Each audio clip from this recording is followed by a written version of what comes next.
नमस्ते, welcome to my YouTube channel magical Aparajita. दोस्तों, आज मैं आप लोगों के साथ एक वीडियो लेकर आई हूँ जिसका नाम है how to write gratitude journal.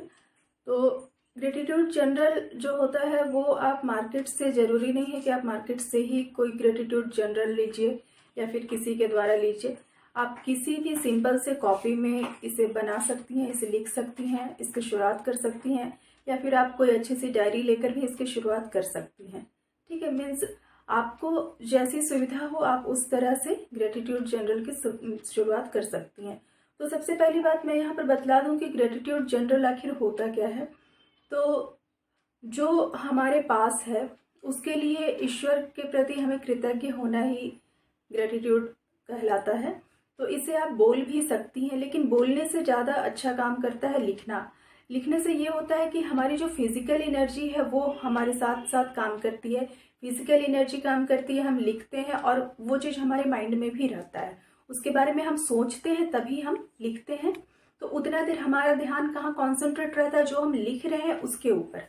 ठीक है, तो इसलिए लिखना बहुत ज़्यादा ज़रूरी है। और मैं अभी आप लोगों के साथ अपने ग्रेटिट्यूड जर्नल को शेयर करने वाली हूँ। मेरे पास बहुत सारे डायरीज भरे हुए हैं जिसमें कि मैं ग्रेटिट्यूड जर्नल डेली लिखती हूँ, ग्रेटिट्यूड में एक्सप्रेस करती हूँ ईश्वर को। और जहाँ तक बोलने की बात है वो तो मैं चलते फिरते बोलती ही रहती हूँ, लेकिन मैं बतलाऊंगी कि किस तरह से उसे लिखा जाना है। ठीक है, तो अभी जो मेरा ग्रेटिट्यूड जर्नल अभी मैं जिसमें लिख रही हूँ, मैं उसे आप लोगों को पहले दिखला देती हूँ। तो वो ये रहा। हालांकि ग्रेटिट्यूड जर्नल किसी को दिखाना नहीं चाहिए, लेकिन मैं आप लोगों को दिखला रही हूँ कि आप लोग को भी समझ में आए। तो मेरा कलरफुल रहता है ग्रेटिट्यूड जर्नल। यहाँ पर आप देख सकते हैं कि कलरफुल है, ब्लू, ग्रीन, ऑरेंज इस तरह से है। और कहीं कहीं पर आपको एक ही ये में मिल जाएगा, मीन्स एक ही कलर में, जैसे कि ये यहाँ पर मैंने रेड से लिखा है। तो जैसा आपको अच्छा लगे उस तरह से आप लिखिए। मैं कलरफुल पेन से लिखना ज़्यादा पसंद करती हूँ, मुझे बहुत ज़्यादा अच्छा लगता है कलरफुल पेन से लिखना। और अभी मैं बतलाऊंगी कि किस तरह से लिखना है, वो भी बतलाऊंगी। पहले मैं दिखला दे रही हूँ। और एक ये है, ये थोड़ा पुराना वाला, पुरानी डायरी है। तो जैसे यहाँ पर भी मैं कलरफुल से इधर लिखी हूँ इस साइड, और इधर मैं सिर्फ रेड से ही लिखी हूँ। ठीक है, तो ग्रेटिट्यूड जर्नल में जो आपके पास है, जैसे ये यहाँ पर देखिए कितना सुंदर लग रहा है देखने में। तो जो आपके पास है पहले आपको उसके बारे में लिखना है, और इससे ये होगा कि आपकी वाइब्रेशन हाई रहेगी। लॉ ऑफ अट्रैक्शन में सबसे पहले आपको अपनी वाइब्रेशन को हाई करना है, और उसके बाद आप जिस भी चीज़ को मैनिफेस्ट करना चाहते हैं उस चीज़ को लिखिए। मैं सबसे पहले जैसे आप 5 चीज़ लिख दिए कि जो आपके पास है उसके पास, उसके लिए आप कृतज्ञ हो गए। ठीक है, और उसके बाद आप फिर वो चीज़ लिखिए जिसकी आप विश करते हैं, जिसे आप चाहते हैं कि आपकी लाइफ में आ जाए। ठीक है, तो बाद में आप उस चीज़ को लिखिए, और कम से कम 10 ऐसे चीज़ों को रोज लिखिए जो आपके पास है, जिसके लिए आप कृतज्ञ हैं। ठीक है, तो ये चीज़ अगर आप ध्यान दीजिएगा तो ये चीज़ धीरे धीरे बढ़ते भी जाएगी। जैसे 10 से वो 20 भी हो जाएगी, 40 भी हो जाएगी। मैं एक बार 100 पॉइंट्स में लिख दी थी, और तब भी मुझे लग रहा था कि मैं और लिखूं। तो सबसे पहले इसकी जो शुरुआत की जाती है वो आप हिंदी में भी कर सकती हैं, इंग्लिश में भी कर सकती हैं, या फिर आप जिस भी लैंग्वेज में लिखती हैं या जानती हैं कोई और भी लैंग्वेज, तो आप उसमें भी लिख सकती हैं। इसके लिए कोई प्रॉब्लम नहीं है। ऐसा नहीं है कि आप हिंदी में ही लिखिए या फिर आप इंग्लिश में ही लिखिए, आप किसी भी लैंग्वेज में उसे लिख सकती हैं, या फिर आप चाहें तो मिक्स करके भी लिख सकती हैं। हिंदी, इंग्लिश या अदर लैंग्वेज आप मिक्स करके भी लिख सकती हैं। ठीक है, तो इसमें सबसे पहले जो शुरुआत होगा वो है कि आप अपने इष्ट देव को मानिए, जिसको भी आप मानते हैं उनका आप नाम लिखिए सबसे पहले। और इस नाम में आप राम, कृष्ण, साईं, गणेश, शिव, पार्वती, किन्हीं का भी नाम लिख सकती हैं, या फिर आप ईश्वर, अल्लाह, या फिर जिन्हें भी मानती हैं आप उनका नाम इसमें लिख सकती हैं। ठीक है, तो शुरुआत जैसे मैं इंग्लिश में लिखती हूँ तो मैं इंग्लिश में ही लिखती हूँ। मैं कभी कभी हिंदी में मिक्स करके, हिंदी इंग्लिश मिक्स करके लिख देती हूँ, लेकिन अधिकतर मैं इंग्लिश में लिखती हूँ। तो जैसे मैं शुरुआत करती हूँ, thank you Ganesh ji, I am grateful for today because today is a blessed day. Thank you, thank you, thank you Ganesh ji. ठीक है, इस तरह से, मतलब कि लास्ट में आपको 3 बार thank you, thank you, thank you लिखना ही है। ठीक है। आप इस थैंक यू को आप 5 बार भी लिख सकती हैं, 3 बार भी लिख सकती हैं, 7 बार भी लिख सकती हैं, 11 बार भी लिख सकती हैं, जिसमें आप कंफर्टेबल हों, लेकिन आपको 3 बार कम से कम जरूर लिखना है। ठीक है।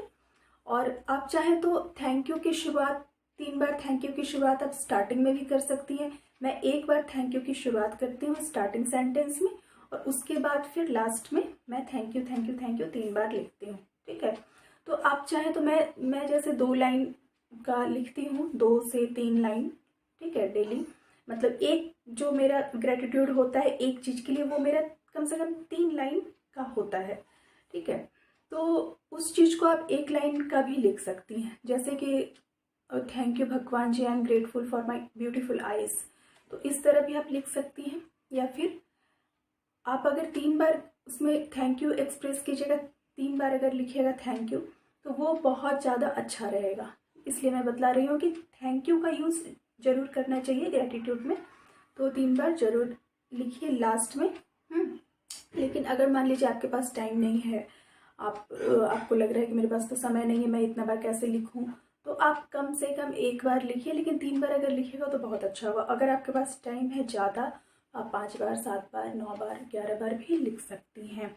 और आप जब ग्रेटिट्यूड एक्सप्रेस करें तो ज़रूरी नहीं है कि आप किसी एक चीज़ के बारे में मान लीजिए आज लिखे हैं और उसे आप कल नहीं लिखिए, ऐसा नहीं है। कल भी आप उसे दोहरा सकती हैं उस चीज़ को। ठीक है। मान लीजिए आई am grateful for beautiful house. ठीक है। तो ये ब्यूटीफुल हाउस के लिए जब आप आज ग्रेटिट्यूड लिख रही हैं तो ज़रूरी नहीं कि आप कल ना लिखें, आप कल भी लिख सकती हैं। ठीक है। और ये चीज़ बहुत कुछ मीन्स हर चीज़ हो सकता है, आपकी आँखें, आपके बाल, आपके ड्रेसेस, आपके खाना जो आप खाती हैं, आपके घर में क्लीन वाटर है, वो चीज़, अगर खूबसूरत मौसम आपको लग रहा है तो आप उसके लिए भी ग्रेटिट्यूड एक्सप्रेस कर सकती हैं। आपकी सांसें, आपके धड़कन, आप जो जीवित हैं, उसके लिए भी आप भगवान के प्रति कृतज्ञ हो सकती हैं। हो सकती है नहीं मीन्स होना ही चाहिए, हो सकना क्या है, फिर होना ही चाहिए।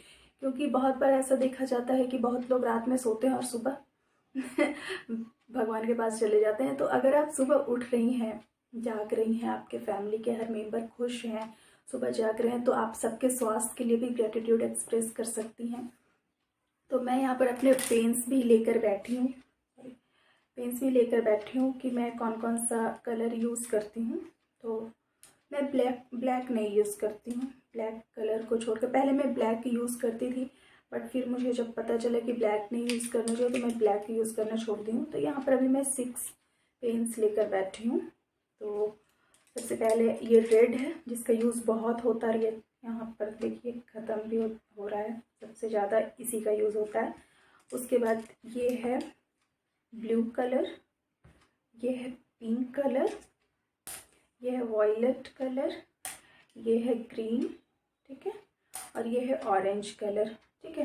तो सबसे पावरफुल अगर पूछा जाए कि ग्रेटिट्यूड जनरल के लिए सबसे पावरफुल कलर कौन सा हो सकता है, तो वो है रेड, उसके बाद है ऑरेंज, उसके बाद है पिंक। ठीक है।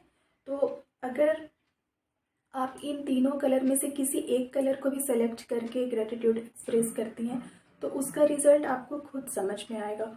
और हाँ, बहुत लोगों का ये क्वेश्चन हो सकता है कि ग्रेटिट्यूड जनरल हम किस समय लिखें, कौन सा समय है, कोई पर्टिकुलर समय है क्या हम इसे ब्रह्म मुहूर्त में लिखें या फिर किसी भी टाइम लिखें। तो देखिए, लिखना तो चाहिए सुबह ही, जब आप उठिए, अपना फ्रेश हो जाइए, उसके बाद आप लिखिए, या फिर आप बेड पर ही ग्रेटिट्यूड जनरल लेकर सोइए और सुबह उठते के साथ आप लिख लीजिए। इस तरह भी हो सकता है जिसमें आप कंफर्टेबल हो। या फिर बहुत लोगों का ये भी होता है कि हमें फुर्सत नहीं है, जॉब पर जाते हैं या फिर हाउसवाइफ हैं तो घर में काम रहती है बहुत ज़्यादा, सुबह में तो बहुत ज़्यादा बिजी रहता है सब लोग। तो अगर आपको सुबह में टाइम नहीं मिल पा रहा है तो आप दोपहर में लिखें। ठीक है। दोपहर में भी अगर आपको टाइम नहीं है तो फिर आप रात में सोने से पहले लिख लें। लेकिन हाँ, सभी को लिखना ज़रूर चाहिए। ग्रेटिट्यूड जनरल आप एक ज़रूर बना लीजिए, ज़रूरी नहीं है कि हाँ मेरे पास डायरी है तो आप भी डायरी में ही लिखिए।